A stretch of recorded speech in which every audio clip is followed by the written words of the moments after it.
Hello and welcome back to Perspectives. On today's show, Trump's outrageously unpredictable removal of the Venezuelan president has had massive global repercussions.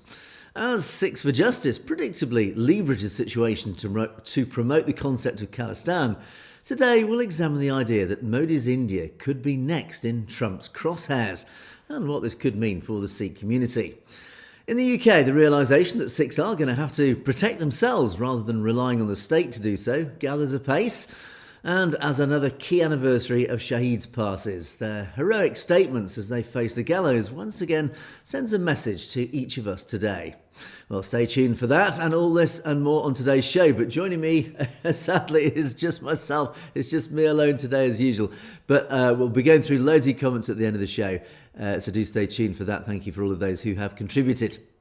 Right, I'm going to start today with, of course, the headline, the big headline that's been hitting the news recently is, of course, Trump's actions on Venezuela and the abduction, one would argue extrajudicial abduction of Maduro, their president. Of course, unsurprisingly, this has had, as I said in the introduction, repercussions around the world. It's had a huge reverberations, and there are many dictators around the world who've been, let's say, harassing the United States in certain ways, either directly or indirectly, are probably quaking in their boots and getting a little bit nervous. Colombia, of course, being one of them. Now, unsurprisingly, the Sikh community has obviously been watching this very closely, particularly those who have an interest in Indian affairs and particularly Punjabi affairs. And Sikhs for Justice co-founder Gurpratap Singh Pannoon, unsurprisingly, is no exception to this. Now, I'm going to play you. He, of course, did release a video yesterday with his reaction to this. And, of course, there's been all sorts of, I would say, semi-serious declarations across social media from various quarters that saying, well, who's next? It could be Narendra Modi. There have been even a few sort of viral memes that have gone around showing Narendra Modi being marched towards a helicopter by Delta Force. Maybe wishful thinking. But, of course, Gurpratap Singh Pannoon has looked at this and tried to sort of put a bit more of a seriously argued angle on it. And he's come up with various arguments. So let me just play you to start with. This is his reaction to what happened. Mr. President Trump, pro-Khalistan Sikhs stand behind you in America's fight against countries that are flooding the United States with drugs. The fight against Venezuela ended with the capture of Maduro and accountability for his regime.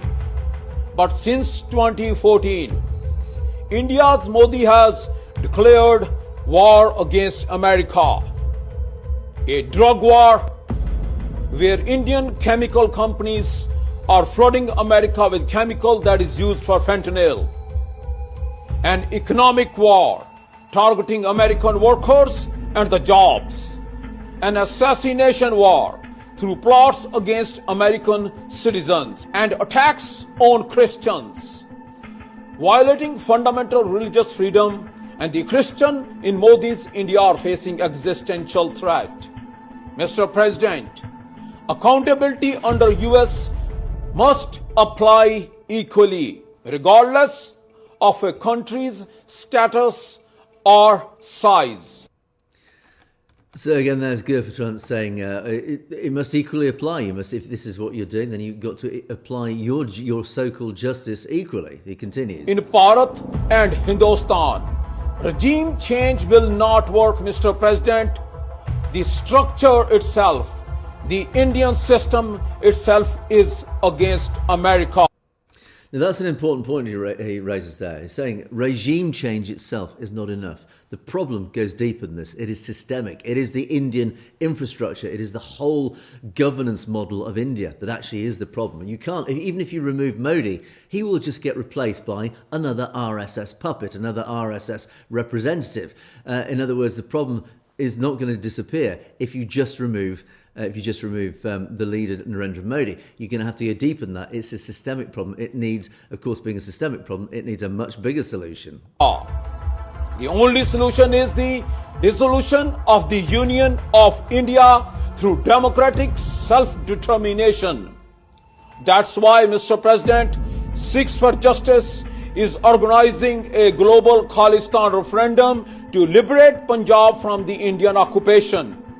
SFJ advances this cause through lawful global political advocacy. Mr. President, in the 7 sister states of India, Christians are facing existential threat. That's why SFJ has proposed Trump Land, a Christian country to be carved out of Union of India. Mr. President, with Venezuela, the regime change will work. But as I stated earlier, so this, again, this is where it gets maybe slightly typical Gurpratap Singh Panini. He's talking about Trump land, essentially taking that whole northeastern area of Manipur and all the surrounding states, the 7 sister states. He's now saying, okay, let's balkanize India. We need a bigger change to India. Rather than removing Narendra Modi, we actually need to balkanize India. So of course he's changed the narrative here, saying that there is a better solution for India. And of course he's brought the narrative back round to his whole original argument, which has always remained consistent. That is the breakup of India. And it's a very clever move here. He's actually appealing. We all know Donald Trump is very ego-driven. And yeah, even to the extent of the Gulf of Mexico being renamed to the Gulf of America, etc. But anything that appeals to Trump's ego obviously hits home. And he, of course, has come up with this sort of quite interesting idea of Trump Land, renaming the 7 sister states as Trump Land.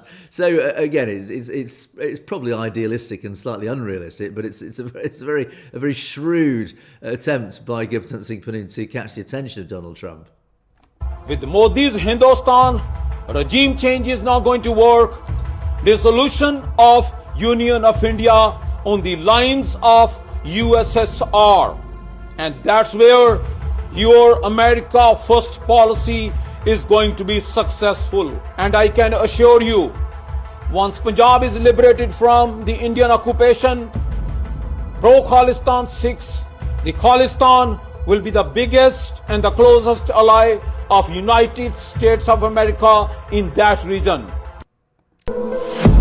So he's not wrong there, actually, and as we've often said here on the channel, is that yes, the establishment of Khalistan will undoubtedly be a hugely powerful ally in that region, in that crucial, strategically important region. Of course, it would sit aside what would be left of India, the balkanized parts of India, but more importantly, it would actually sit on China's doorstep.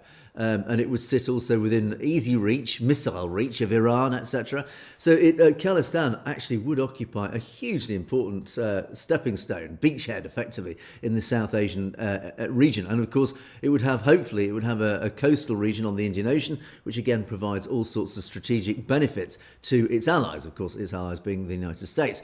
Essentially, it offers, as we've often argued, it would offer a military beachhead in the South Asian region to the West, to the Western democracies. So again, there is every argument for it. So what he's actually saying, the reason for his argument, I'll come on to my wider thoughts in a moment. I'll give a bit of an editorial about actually the impact of what Trump has done to the sort of the geopolitics of the region. But just to recap, Gurpratap Singh Panuni's argument here, saying this is why you need to target India, because it's following very similar. It follows a very similar threat to the United States. He talks about a drug war. And of course, we also have reported how India has been exporting the precursor drugs to fentanyl. This is the big drive of the Trump administration to try and stop this dependency of so many Americans on this dreadful opioid drug, fentanyl. And of course, many of the precursor drugs to that, the drugs that help create fentanyl, come from India. There is indeed even an Indian businessman who is currently charged in the United States for sending in via Mexico and other routes into the US fentanyl precursor drugs. So the drug war is a huge part of this. It's an economic war. Of course, he argues that India is deliberately targeting American workers and jobs. They're pouring Indians into America to try and undermine the economic base of America. Again, this goes against Trump's MAGA concept, where it's American jobs for American people, not for immigrants. An assassination war, of course. he himself has got a personal stake in this. This is the own assassination plot against himself that was on US soil. He is a US citizen, and this was an Indian state assassination plot against a United States citizen on United States soil. How much more provocative do you get than that? And finally, he talks about the attacks on Christians in violation of fundamental religious freedoms. Of course, again, in yesterday's show, we talked about the attacks on Christians, and indeed, that one of my podcasts over the next couple of days will specifically be talking about the attacks on Christians in India, particularly over the Christmas period. So again, just the very religious basis of the United States. I think the US is still majority Christian based. It is attack on the Christian faith. So your very own faith, Donald Trump, there are specific attacks in India. Another reason. So these four key reasons are the reasons that he is arguing that not just regime change that India needs, it actually needs a full-scale, complete, different systemic change. In other words, it needs the actual breakup of India to prevent it being a continuing threat against America. And of course, he says the biggest tool to bring this about is his own Sikhs for Justice referendum, which he calls is a lawful global political advocacy. Of course, he does constantly, in all his videos, he always says these are lawful and democratic. It's ballots, not bullets, as he keeps saying. Kill Modi politics. Again, very deliberately chosen words. It's all about peaceful democratic means, and that is why actually he's been so effective. So I want to look at the bigger picture now, the overall impact, particularly on the potential of Khalistan, particularly on the potential breakup. How realistic is this? Well, this move that Donald Trump has, unsurprisingly, sent global markets into a bit of a tailspin. It's left diplomats from Beijing to Brasilia scrambling because Trump has basically upended the international order once again. He has this habit of doing this. Now, this military strike on Venezuela and this subsequent, I called it an abduction, it's a snatching of President Nicolas Maduro to face charges in New York, narco-terrorism charges. It does mark quite a radical shift in American foreign policy. Now, the White House frames this as what they call a law enforcement action. The rest of the world has actually seen it basically as a high-stakes grab for the world's largest oil reserve. So a lot of people are arguing this is all about oil. Now, it is to some degree, but it's not just about oil. There are many other elements to this. But the headline, the very easy, lazy almost conclusion from many people, whether it's the online social media conspiracy theorists to some of the other world leaders, are saying, oh, it's all about Venezuelan oil. Well, it is to some degree. But for India, sitting many thousands of miles away, the ripples are actually reaching the shores of even the Arabian Sea, of the very coast of India. Now, New Delhi is trying to navigate its complex dance, this difficult dance it's got with Russia, China, and indeed the Western democratic nations like the United States. Now, Trump's Venezuelan gamble is forcing a pretty painful rethink of India's energy security and its actual place in the global hierarchy. We do know India, of course, is trying very hard to sit at the top table. Now, India is the world's third largest oil consumer. It imports nearly 85% of its crude oil. Now, for the last few years, Modi has played, you could almost even argue, a very clever, brilliant even, if obviously controversial hand, by importing record amounts of discounted Russian oil. And this, of course, has been a problem. Western critics, and indeed even us, have argued that this has been feeding the Russian war machine in Ukraine. But Delhi and Modi has maintained that its priority is to keep fuel prices stable for its own economy. It's got an economy of 1.4 billion people. It really needs to ensure that its economy survives and thrives. It's got to keep its energy prices. Energy, of course, drives every economy. It needs to keep the price of its energy stable and ideally as low as possible. But Trump, of course, by this move, he's thrown a bit of a spanner, a wrench, as the Americans call it, into this machinery. By declaring that the US will effectively run Venezuela, by that we actually don't really know in practical terms what it really means, but essentially he has said that we will run Venezuela. But what he has said is we will rebuild and help rebuild its old, decrepit, inefficient oil infrastructure. Trump is therefore, by doing this, signalling a future flood of cheap, heavy Venezuelan crude oil. Now, this does have huge impacts, and it has impacts globally. So, in terms of Russia, if we look at Russia, if Venezuelan oil returns to the market under US control, it could actually now compete with Russian Urals grade oil that India refiners are currently buying discounted. So at the moment, India is buying cheap Russian Urals grade oil. But suddenly now, Venezuela enters the market at potentially the same price. Interesting. Modi's going to raise an eyebrow and think, okay, this actually could work for us. We could actually start buying potentially cheaper oil from Venezuela coming from the US. Now, if they do that, this then gives the United States a soft lever to pressure India. It gives a very subtle but powerful bit of leverage over India. Why buy from Putin when he can buy from us? US managed Venezuelan oil. So again, you can see the dynamics working at play there. Now also, India's private refining giants, companies like Reliance Industries, they were built to process this heavy sour crude that Venezuela produces. And Venezuela produces this very particular type of crude oil. It's actually not very good quality in terms of it's very, it has a certain quality. It's very heavy and very sour, as it's called, which means it does take a certain type of refining. It's not like many other nations that produce oil, like Saudi, for example, that is a very different style of crude. So what comes out of Venezuela does require a very specific type of refining process. But Reliance Industries in India has the capability to do this.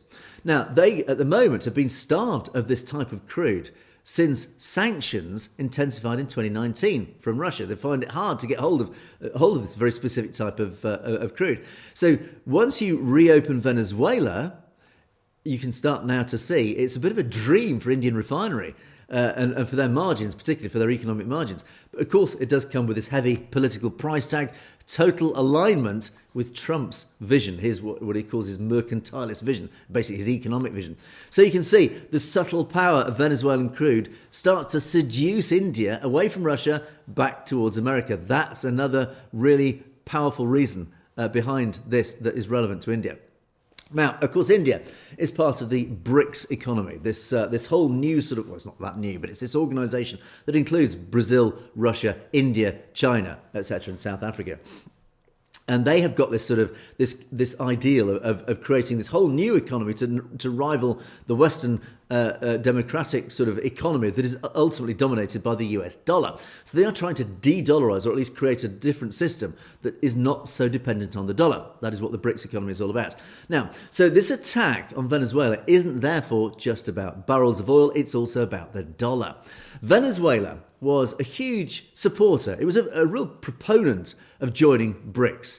It was actively exploring non-dollar payment systems with China and Russia. So, again, for its oil, it was looking at selling its oil for non-dollars.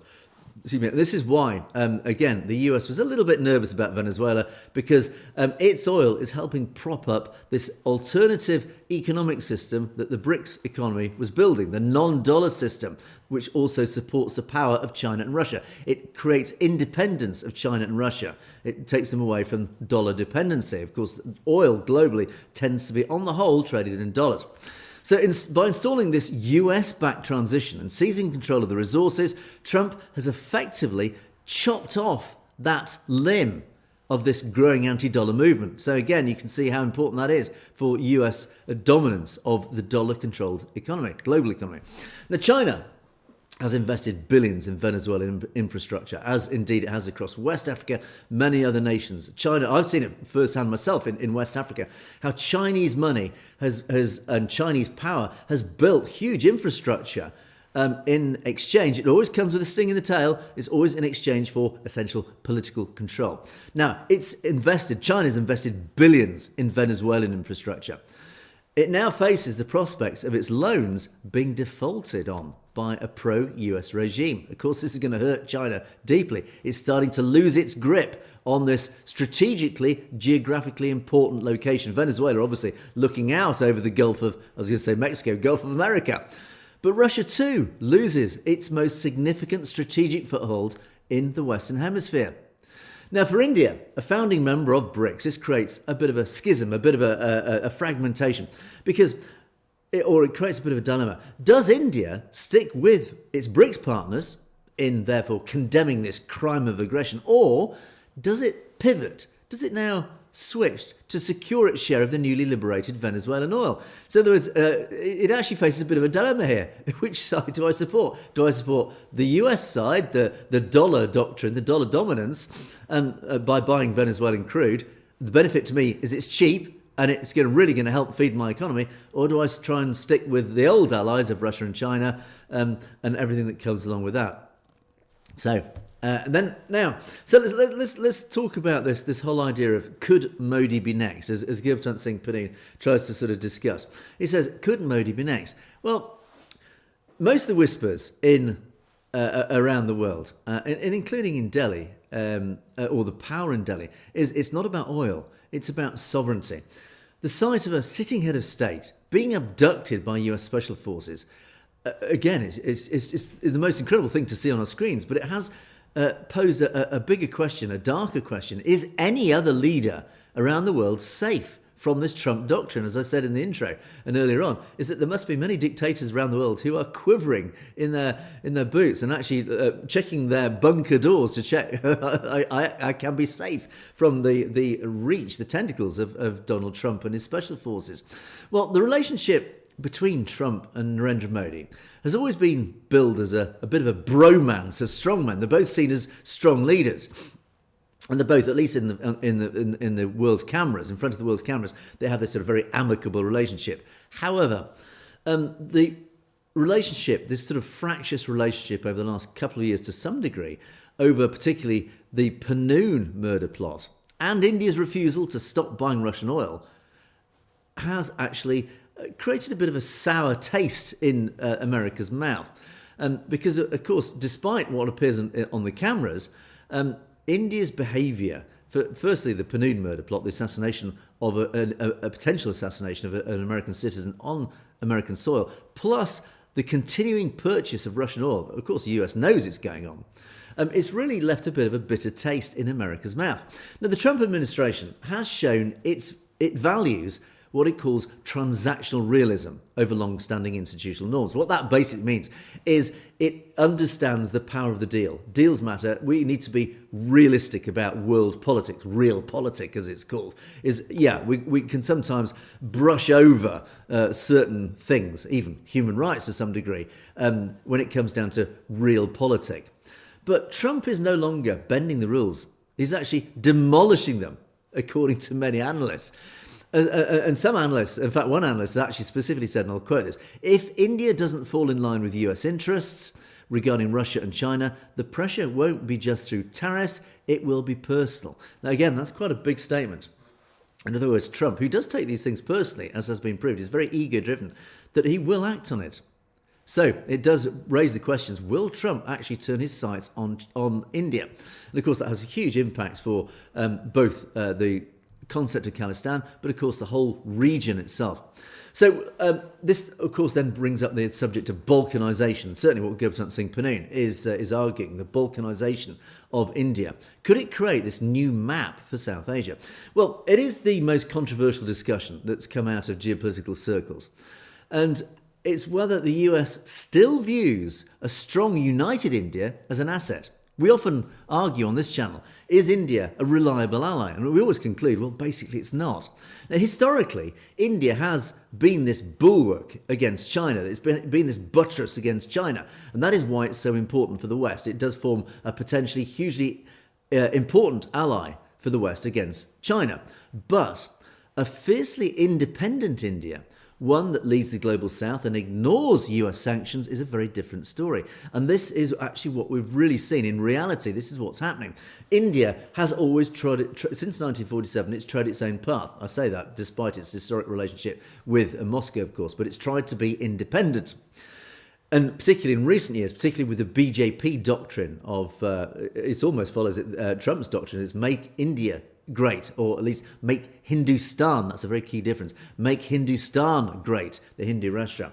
Now, there is a radical school of thought suggesting that a balkanised India might actually serve US interests better in the long run.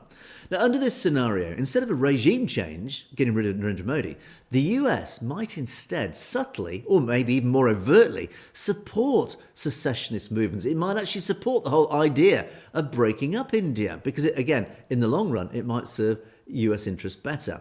Now, of course, Khalistan is the obvious one. It provides a safe haven for Sikh separatists. It gives the US a permanent lever of instability against New Delhi. In other words, promoting the whole concept of Khalistan, it can then actually just keep pressuring and levering Modi and the Indian government, saying, you don't align with us, we'll ensure that Khalistan comes about. So you can see it's almost like political blackmail against Delhi. Now, the federal fragmentation, this fracturing of India, breaking it up into smaller, competing regional states under some sort of federal union of India, would actually be easier for a superpower to manage than a monolithic single Bharat, a single India, that insists on its own strategic autonomy. So basically, what's in it for the US? It always comes down to what's in it for me? Well, what's in it for the US is a fractured India. When you break it up into smaller regions, but under some sort of federal union, a bit like the European Union that we've talked about in the past, it would be the Union of India. That is actually easier for an outside superpower to deal with. I won't say control, because I think in itself it will be even more powerful than India, Bharat as itself stands now. But it's easier to be friendly with that sort of union. So again, there is an interest in the US to do that.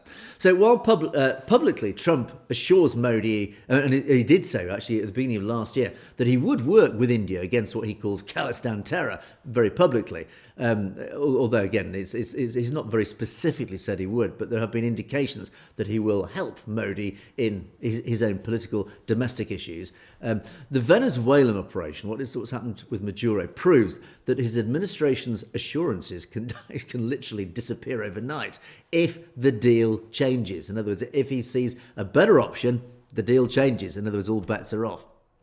So to conclude, as this year unfolds, India is actually finding itself at a bit of a crossroads. Trump's attack on Venezuela has proven that the United States is willing to use raw military force to secure natural resources and punish what it sees as recalcitrant leaders. In other words, leaders that will not align with the US and more so actually pose a threat to the United States. Now, India's purchase of Russian oil, once seen as a bit of a clever economic hedge, is now putting a target on India's back. If New Delhi continues to fund Russia's war machine in Ukraine, and at the same time building a BRICS-led alternative to the dollar, as it keeps on trying to do, it may find that the American Armada, American Special Forces, don't just stay within the Caribbean. So the question for Prime Minister Modi isn't any more about just the price of a barrel of oil. It's about ensuring that the map of India remains intact in a time when the leader of the free world, in the form of Donald Trump, has decided to run the world one country at a time. So there you go, interesting stuff, and hopefully that gives you a few ideas of the potential geopolitics of what may be happening around the world post Trump's aggressive action in Venezuela. Right, okay, let's move on. And a couple of other sort of smaller stories now, which I want to cover. And the first one is we talked about the thumbnail of yesterday's show. Was it 2 days ago? Gosh, it all merges into one these days. Was Sikhs basically are now obliged to protect themselves. The problem has come is that the Sikh community around the world, actually, around the diaspora, is under attack. And many of my podcasts have actually specifically looked at how the Sikh community is under attack from all sorts of directions. It is this multilateral attack on the community. And sadly, it's not just from Indian Hindutva forces. It is also from Islamic extremists. Ironically, despite the fact that the Sikh community has been one of the most benign communities around the world, in whichever countries they land in, it has even stretched the hand of friendship across to the Islamic community. But unfortunately, Islamic extremists have managed to even attack the Sikh community in the form of grooming gangs, etc. Even right-wing extremists have now turned their ire on the Sikh community. because essentially they form an ethnic minority. They can't distinguish the fact that the Sikh community has actually been one of the most positive communities to integrate into our nations, whether it's in North America or whether it's in Australia. They've integrated superbly and beautifully and contributed massively through their entrepreneurial and their philanthropic charitable efforts. So again, it's inexplicable in many ways why they have become targets. But the message that's come out is, unfortunately, as we said yesterday, you're going to have to protect yourselves, because certainly here in the UK, the British state will not protect you. The US government, the US state, is actually going to great lengths to protect its community. Canadian government has to some degree, to slightly lesser degree, done it. Likewise, Australia, New Zealand, even in Europe. But here in the UK, sadly, our government has absolutely, and I would say even euphemistically say, neglected our Sikh community. It's actually done quite the opposite. It's actually been quite imposing. It has actually worked in tandem with pressure from India to target and to some degree oppress and persecute our own Sikh community. So therefore, the message has been going out regularly, and particularly recently, in the face of right-wing extremist attacks, in the face of all sorts of problems, is that you're going to have to protect yourself. Now, the Gurdwaras have formed the core, the hub of these community actions, these community get-togethers to say, right, we need to protect ourselves. How are we going to do it? And many organisations, including organisations like Sikh Youth UK, have got together and created these initiatives, these campaigns to help protect the community. It takes the form of seminars, for example, to educate the community based around the Gurdwaras, saying, right, here's how you need to protect yourself. You need to be careful when you walk down the street, all very basic common sense things. These seminars have helped teach particularly women and young girls how to take care of yourself, how to be careful in British streets, on British streets. And one of the initiatives that they've done, and this is still ongoing, and this even happened just last weekend, it's a campaign to distribute personal safety alarms, rape alarms as we call it. These are devices that ladies can carry in their handbags or in a pocket, that if they are attacked or if they sense they're about to be attacked, they can just press a button, and these devices emit ear-piercing, really loud, screeching noises. And if you're an attacker, you're immediately going to turn tail and run, and anybody within about 300 metres or 300 yards is going to suddenly think, what on earth is that? They're very, very effective. Now, this campaign, and particularly spearheaded by Sikh Youth UK, has distributed personal safety alarms right across the community, and it's continuing even into this year. I think there's something like 20,000, I think, at the last count. I did a podcast with Deepa Singh from Sikh Youth UK a few weeks ago. Do refer to that if you want more details about it. And it's been seen that these Sevadars, these selfless servants, have been handing out literally tens of thousands of these devices in Gurdwaras in response to these crimes, these hate crimes across last year, including, of course, 2 still unsolved racially aggravated rapes, terrible sex crimes, which we do know specifically were hate crimes. And the next court hearing for the suspected Walsall attack that happened in October takes place in February. We'll report about that when that happens. And investigations into the second attack in Albury, again in the Midlands, which happened in September, they continue. Several other violent attacks on Sikhs were also reported last year. So, terrible times. It's shameful that in 21st century United Kingdom, we as a state cannot protect one of our most important ethnic minorities, communities in the country. It's a shame, actually. It's a democratic shame in the 21st century. So my next story then, Shaheeds. And we've done a few tributes to Shaheeds over recent weeks. This one, particularly, to me, I think is one of the more important ones that we really do need to highlight. The anniversary happened yesterday. It was the 6th of January. And it marked a pretty historic day when Shaheed Bhai Satwant Singh, Shaheed Bhai Kehar Singh, were sent to the gallows in Tihar jail in India. And the reason that they went to the gallows, the reason that they were charged and sentenced was, of course, their involvement in the assassination of Indira Gandhi in 1984, in October 31st, 1984. This act was an act of vengeance against Indira Gandhi for her part in organising and launching Operation Blue Star, which caused the death of tens of thousands of innocent men, women and children at the Golden Temple complex, and of course led to the death Bhindranwale ji and his followers, as well, as they had a heroic last stand in the Golden Temple in June 1984 of that year. But of course, what followed the death of Indira Gandhi was that dreadful genocide, which must never be forgotten. But the two gentlemen who actually pulled the trigger, Sukha Singh and Satwant Singh, were assisted by Shaheed by Keha Singh in this plot that eventually sought revenge and achieved revenge on Indira Gandhi in October 1984. As a result of that act, it was an act seen to defend the honour of millions of Sikhs. They were sent to the gallows, shackled from head to toe. The city of Delhi was in a curfew, but as they were marched to the gallows, the sound of their Jaikare echoed around Delhi.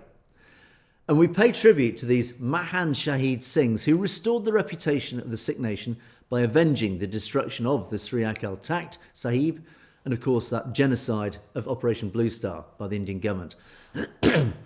They have been declared Kaum de Heer, excuse my pronunciation, that is gems or diamonds of the community. Their Shahidi has been recorded for the struggle for an independent sovereign Sikh state Khalistan, excuse me, for which the demand remains stronger than ever, of course, due to such sacrifices for our freedom. Now, I wanted to just read you some of the statements that these guys made. And when we covered recent Shaheeds, one of the key characteristics is the dignity that these Shaheeds carry to their impending doom. The statements that they make, the way they pull back their shoulders, hold their heads high, and make heroic statements based upon their Sikhi faith. And again, it's just very indicative of the strength of not just their own individual faith, but the strength of Sikhi faith as a whole, and how it can really help empower individuals to lead heroic, courageous, dignified lives and meet their end with such great, courageous dignity. Now, in the Supreme Court, Satwant Singh made a statement. He made this statement: "I have no hatred for any Hindu, Muslim, Christian, neither hatred for any religion. After my Shahidi," so he knew he was going to die, "let no Sikh throw any rock at any Hindu. I'm not in favour of any retaliation or bloodshed over my Shahidi. If we do create bloodshed, then there's no difference between us and Rajiv Gandhi," that's Indira Gandhi's son. "I am proud of the task that I did. I do ardas in front of Waheguru. If I'm blessed with another human life, then give me a death of the brave when I'm hanged. Forget one life. If I could, I would give up 1,000 lives to kill Dusht's enemies like Indira Gandhi and laugh as I become Shaheed by hanging." And again, you can just, I mean, what a heroic statement he made in court. He knew he was going to die, but he says, "I don't care. I would do it 1,000 times over if it avenges the enemies of my people." Again, total defiance, total heroism. But an important statement there. And again, the Sikh faith. It says, "Don't take revenge for what's happening to me. Don't pick up a stone and throw it at Hindus. Don't attack Hindus. That basically makes us as bad as them. Be the better people." Again, what a powerful statement. Now, his lawyer, a guy called Sardar Bhupinder Singh Sodhi, was the last to meet Satwant in Tihar Jail. And his lawyer said to him, and these are sort of quotes that came out, so we don't know if they are verbatim, if they are actually word for word, but this basically, I think it follows a general theme. But what is reported to have been said was, the lawyer said, "Beloved Satwant, I'm so sorry I was unable to save you from the death sentence. Now this is the last time we'll ever meet." And the lawyer apparently then became pretty emotional, as of course he would do. And Sardar Satwant Singh replied, "Vakil Sahib, you should be making me strong. We will meet again. Promise me you will fight my case next time as well." And the lawyer replied, "Pyari Satwant, I do not understand what you're saying. All your appeals have failed. Tomorrow morning, 6th of January at 6 a.m, both you and Keha Singh will be hanged." And Satwant Singh replied, "Vakil Sahib, whenever Waheguru gives me a human life, I will once again destroy the enemies of the Sikh nation like Indira Gandhi. Then again, you will come and fight my case. Those who believe in truth and human rights will always have to fight these brutal regimes. I will keep taking birds. I will keep killing Dushts. You will keep meeting me." Singh Satwant Singh, in such Chardi Kala, lawyer Bhupinder Singh Sodhi says, "Pyari Satwant, great are you, great is your Sikhi. So blessed am I who was able to fight a case of a lion heart, brave warrior such as you. Waheguruji has blessed me just to have the darshan of you. Any nation that has warriors like you, Satwant Singh, brave, mad, surmise, that nation can never be controlled, intimidated or suppressed. Now, as I said, we don't know for sure how genuinely verbatim that was. I'm sure there's probably a bit of rewriting it post the event. But ultimately, the message is very clear. And whatever the conversation was, it would have followed essentially that same idea. And again, it comes back to just the basic tenets of Sikhi, is that what Satwant Singh is saying is, look, don't worry, I'm facing this with courage. I'm facing it with dignity. And I will see you again. I will do this 1,000 times. And it again talks about this whole sort of concept of reincarnation. I will be back as a Sikh once again. And in my next life, I will avenge the enemies. I will attack the enemies of Sikhi. And I will see you in this next life where you again will be another lawyer and you will protect me in exactly the same situation. This cycle will continue basically until we have defeated all the all the enemies of Sikhi. So again, it's a really, really powerful concept saying it doesn't matter how many times you kill me. It doesn't matter how many times the Indian state hangs me. I will always be back. I will never be controlled, intimidated or suppressed. I will come back in the next life and the next life after that, and every successive life I will be back and I will fight the enemies of Sikhi. Again, what a heroic way to go. So again, we pay tribute to Shaheed by Satwant Singh, Shaheed by Kahar Singh. It's, as I say, it gives you huge inspiration as any individual, even those people outside the Sikh community. What an inspiration these guys were.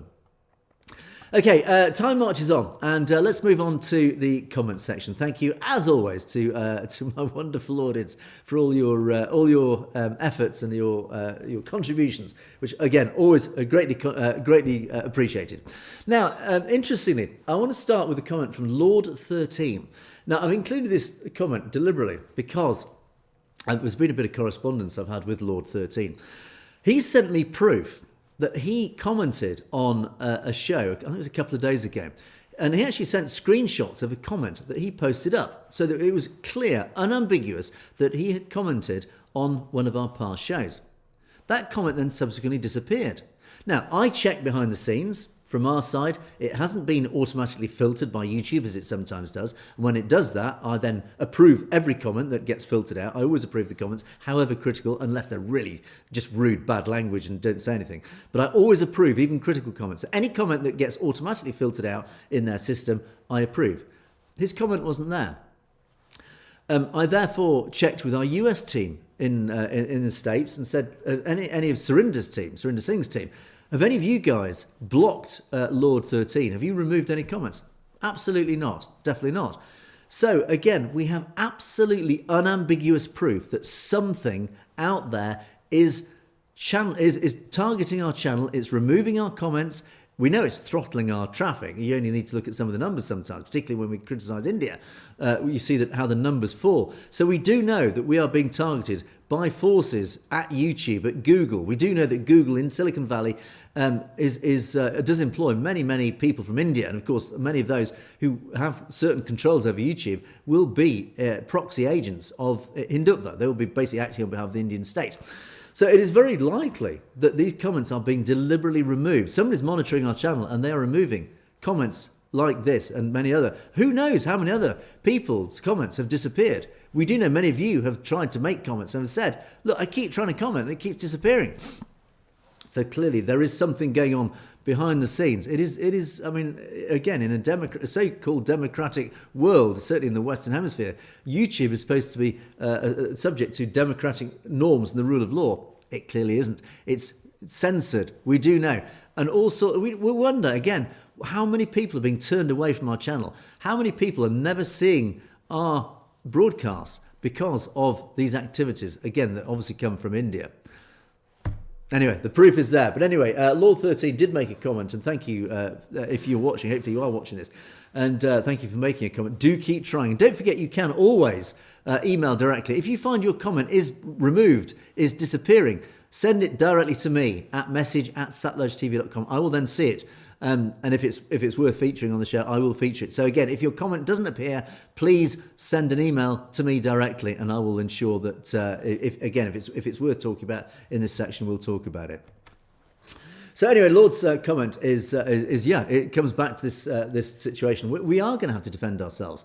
We as a minority, we've actually never asked for special treatment like the Jewish community, the Muslim community, or even in India, the Hindu community. And certainly the Hindu community in India has been saying that they are victims in what's going on in Bangladesh, for example. They're even saying it's a genocide in Bangladesh. I don't think it's quite that far, but that's what they're claiming. So there is always this claim for victimhood by many minorities, but the Sikh community is very particular and it never tries to claim itself as a victim. It is always the first to stand up and say, okay, we will defend ourselves. We are going to have to defend ourselves.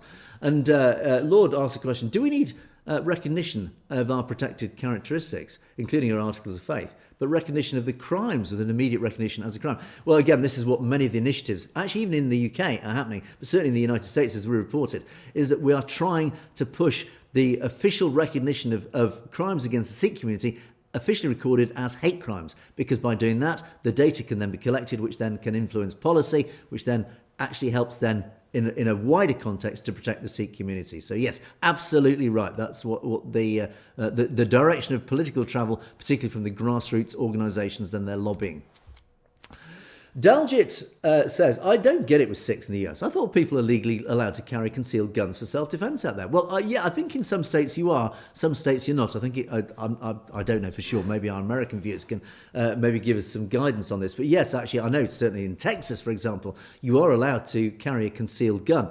And God help you if you're a criminal in Texas and you try and pull a gun on someone, is that about a dozen people around you will all pull their guns out. I've seen it. I've worked a lot myself in Texas, and I've seen guys keeping guns under their passenger seats in the car just in case. I mean, it's quite scary as a Brit, where we have, generally speaking, no guns in this country, is that almost everybody in the US carries a gun. So yeah, in terms of self-protection, yeah, if I lived in Texas, yeah, I think I'd be carrying a rather large arm in my pocket just in case. So good question. Cam KZ says, Badals themselves played the role of RSS agents.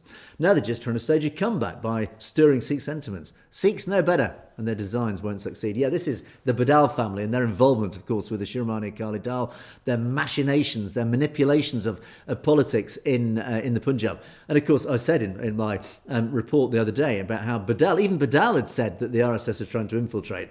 Well, he's only saying these things, as Cam K says, he's only saying these things to try and ingratiate himself with Sikhs. In other words, vote for me, support me, and I'll, at least on the face of it, try and support you and represent you. In reality, he's got his own game going on. He's got his own agenda going on. We know what that agenda is. Now, 1S1N2, thank you, 1S1N2, one of our regulars, talks about the interfaith marriages. We had this situation where the SGPC sent out this pronouncement that when it comes to the Anand Karaj ceremony, the wedding ceremony, that you can only do it in a Gurdwara if you are a follower of the Sikh faith, that you can't get married in all sorts of other locations, whether it's schools or hospitals or anywhere, basically anywhere. So there's been this whole sort of schism amongst the Sikh community about saying who's right and who's wrong. Is it right? Well, 1S1N2 is very clear. It's a declaration. The ceremony is a declaration that as a participant, you as a couple, both of you, will endeavour to follow the teachings of the Guru Granth Sahib Ji. Those verses are read through the ceremony, describing your journey and dedication to achieve the ultimate goal of merging into the truth as described by your Guru. So basically what 1S1N2 is saying is, look, if you get married in a Gurdwara, particularly under the Anand Karaj ceremony, of course you've got to believe in the whole Sikh faith. You've got to be inured into the faith. Otherwise, what is the point? There's no point getting married in a Gurdwara if you don't actually believe and don't follow the teachings of the Gurus. And you're doing it in front of the Guru Granth Sahib Ji, the final living Guru. So in other words, it's almost hypocritical if you get married in a Gurdwara and you're not a follower of the Sikh faith. I think it's a very, very fair point. So thank you for that point. And you follow up with, thank you for your comments and support. Loved your explanation to K Singh. Yes, indeed. Well, K Singh did actually come back. And this is a thank you, K Singh, again, who did come back with this comment. K Singh made a comment about the show and about the whole sort of premise of the show, saying, well, what's the point? you're not going to attract white people to the show. Clearly, you're not attracting white people. You're speaking to, and actually, as the comment says here, you're preaching to the choir. By that, what Kay Singh is saying is, I'm preaching Sikh issues to the Sikh community. Well, yes, absolutely, I am. I totally agree with that. I am. I suppose that is, as I explained previously, is that ideally we would like to appeal to a wider audience outside the Sikh community, but just by nature of what we're talking about, it actually does, it's more of interest to the Sikh community, hopefully the global Sikh community. But what you say is that one of the obstacles is that you're alone. You need researchers backing you up. Yeah, I absolutely agree. And on that point, please do feel free to contribute. There are links in the comment in the description section where you can donate. Please donate to the channel. If you want James back, for example, please donate to the channel. We are up against it financially. We have been demonetized by YouTube. We know why. You can guess why. So we've banned in India. We've been demonetized by YouTube because they are terrified of what we're saying. They are terrified that we are spreading the truth of what's really going on in India, what's really going on against the Sikh community globally. So they're fighting back. They're trying to close us down, but we're still here. Touch wood. We're still fighting back. We're well supported by the Sikh community. So there is an appeal to all of you. Please do contribute financially. Do contribute also if you don't want to contribute financially. If every one of you got 2 more people to watch the channel, it helps boost our rankings. So even if you can't contribute financially, at least spread the word. It really does help us. So thank you for that.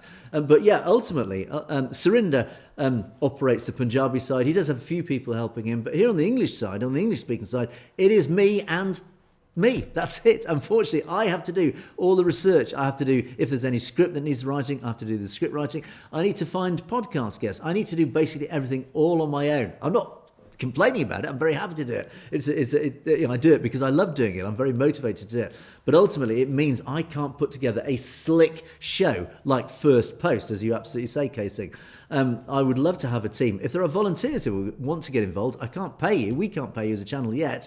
But the bigger we grow, the more potentially we can do. But if you want to get involved, send me an email.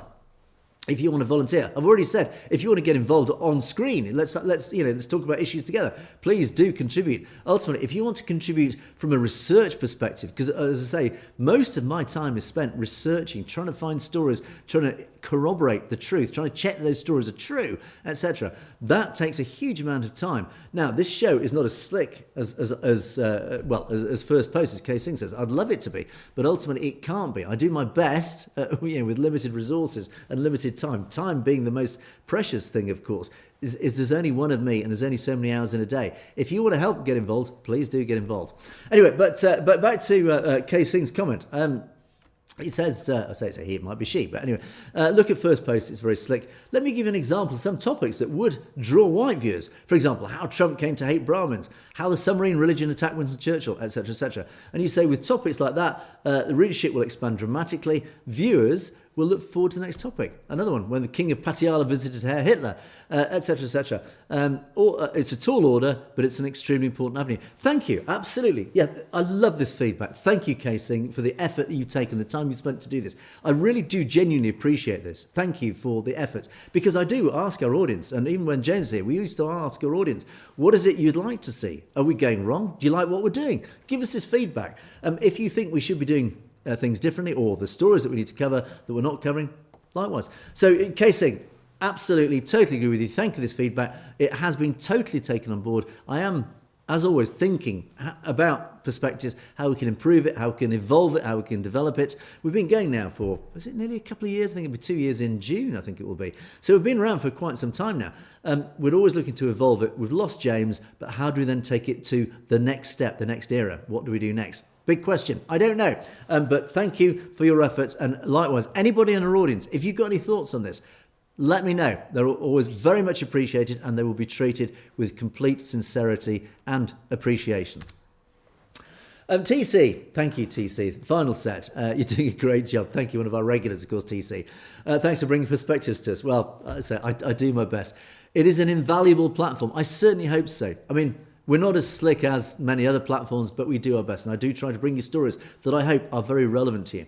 Sikhi is not about, it's about learning. It's not about proclaiming we know it all. Of course we don't. I certainly don't know it all. We often say, for me particularly, and James previously, it is a learning journey. I'm a white guy who had absolutely no knowledge of Sikhs before I got involved with Satluj, other than that they wore turbans. That's literally all I knew. I knew they were involved. My grandfather fought with them in Burma, but I didn't know anything about them. What I have learnt over the last 2 or 3 years that I've been involved in Satluj has just been revelatory. I have discovered a people, and I often say this, and I'm going to use a dreadful American phrase, not blowing smoke up your ass, but basically everything I've learnt about Sikhi is so positive. It represents, as I said in the yesterday show, it represents everything that humanity should be striving for. It is an example as a religion and as a people, the way that the people conduct themselves and follow Sikh faith so faithfully. It is such a lesson to the rest of the world. And I do wish, in fact, as we've said, AI, if you ask AI the question, what religion should be followed by the world for the future good of humanity, it says Sikhi for a very good reason. And I totally understand why that is. So anyway, but it is, as I say, for me, it's been a learning journey. And it's been a very enjoyable learning journey. So anyway, thank you. And appreciate your appreciation of that as well. User something or other says, here we go again. This is our regular. Please correct your spellings. It's not six or sick. It's six or Sikhs or whatever. Unfortunately, I have to say this on a regular basis. We don't control the subtitles. It's AI. It's YouTube that does it. When I say sick, as is pronounced in the US and North America, it always comes up with sick. Or if I say Sikh, as we describe Sikhs here in the UK, it spells it correctly. Unfortunately, you're going to have to use a bit of intelligence, mate. I'm sorry. But when I say Sikh, if you're just reading the subtitles, you're going to have to interpret the fact, I don't mean you being sick. I mean, it's Sikhs. It's not hard, please. So anyway, there's a regular reminder. We don't control the subtitles, but please, I'm sure you can understand it. Kuldeep, I'm chuckling at this. I saw you on an advert recently, Angus. I think it was for life insurance. I was so happy. I felt like I saw a friend or a family member on TV. You were telling your friend that you knew me. That's Angus. Thank you. And Happy New Year. And hope 2026 brings joy, good health and prosperity, as indeed I do to our audience. Yes, indeed, I do, and have in the past, done all sorts of weird and wonderful adverts, promotional things. I just make a living, you know. I've often appeared in adverts, as many presenters do. I have no idea. I've actually never seen these adverts myself. I just record them periodically, send them off to a client, and then people like you, Kuldeep, suddenly said, I've seen you on telly or whatever. In fact, I saw myself on Netflix the other day, strangely. Yeah, it's just the weird and wonderful world that I live in. And yeah, if you see me, just wave at the screen and I'll give you a virtual wave back. But thank you for pointing that out. I'd love to know where it was, actually. As I say, I never see these things. Anyway, the final word of the show goes to Sada Gurmeet Singh, who says, Waheguru Ji Ka Khalsa, Waheguru Ji Ka Fateh. Khalistan Zindabad. Absolutely. That is the way we love to always finish every show. It is a very wonderful and it's just the best way to end the show every day. And I'm always very proud and happy to say Khalistan Zindabad. It is a great sign-off. And it is, all, of course, something that we should always, all together, united as a great family, strive for. But that is it for Perspectives for another day. In fact, it's actually for another week. I've got 2 podcasts with Dr. Graywell coming up over the next couple of days. Interesting ones. Do stay tuned on Thursday and Friday. 2 separate podcasts will be uploaded. So do keep an eye out for those. In the meantime, do keep your comments coming in. Thank you to each and every one of you who have commented. And many of you have gone to such great efforts to do some really interesting and well thought out comments, well reasoned comments, and links to shows. Don't forget, you can please email me. Send me anything that you think would be of interest to talk about, to discuss, to give my perspective on.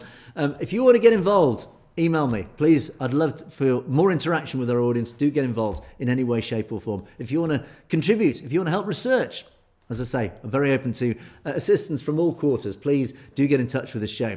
You can reach me directly at message@satlodgetv.com. And thank you to all of those who have emailed in the past. Very much appreciated. Every email is read, and every email is appreciated. But that is it for another day. Thanks so much for watching, and all being well, God willing, I will see you tomorrow.